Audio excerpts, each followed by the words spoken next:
We remember, here's what she wrote, quote, "The whole point of protesting is to make people uncomfortable.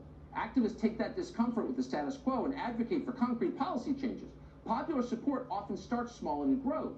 To folks who complain protest demands make others uncomfortable, that's the point." Oh, that's the point. Again, we were against that then, we're against that now. Today, Sandy Cortez's communications director asked Twitter to prevent people from sharing that tweet. That's kind of weird. Down the memory hole, she never said it. Mark Stein remembers exactly what she said. He joins us tonight.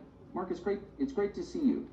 We're threading a bit of a needle here because I really can't stand, just on a visceral level, people breaking things and hurting other people. On the other hand, let's not, and I can't stand it today and I couldn't stand it then, but let's not lie about it. The people like Sandy Cortez and Chris Cuomo and the rest of these disingenuous creeps have been excusing this kind of crap for 6 months. Absolutely. You know, I spent a lot of time in Northern Ireland. That's Protestants and Catholics, Loyalists and Republicans. I spent time in Mostar in Bosnia-Herzegovina. That's Christians and Muslims. And it's always interesting to me that people are surprised when a tactic that's proved effective for one group of people is then suddenly taken up by other people of whom they don't approve.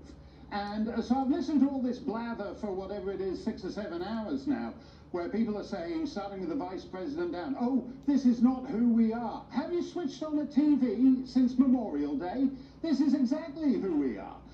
So it's okay to burn Wendy's in Atlanta. It's okay to loot Macy's. It's okay to incinerate a precinct house in Minneapolis. It's okay to set up the Chaz Chop Autonomous Republic. But suddenly you expect the capital of the United States, the United States Congress, to be immune from this. That's completely preposterous. Either we have equality before the law, and a Wendy's franchisee is entitled to have his property rights as respected as the United States Congress. And well, I've listened to this stuff too.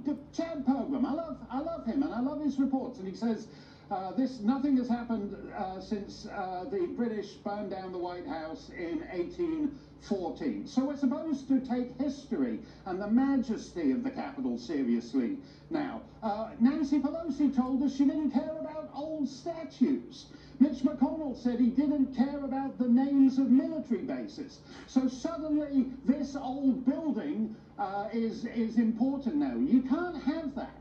There's been a complete collapse of equality before the law now. Ever since the COVID began, basically. There are some groups that have enjoyed the license to go out and loot and burn every night in American cities. And the more they are not subject to any laws, the more onerous the burden that falls upon the law-abiding, so that they can't go out and open their hair salon. They can't have granny round for Christmas dinner. So we've got a completely bifurcated system where the less law that applies to one group, the more micro-regulated the lives of the other group are. And at some point that is to give. And whoever is behind this, to a certain degree, that gave today in Washington. Man, is that a smart analysis. Not surprisingly, but we're grateful.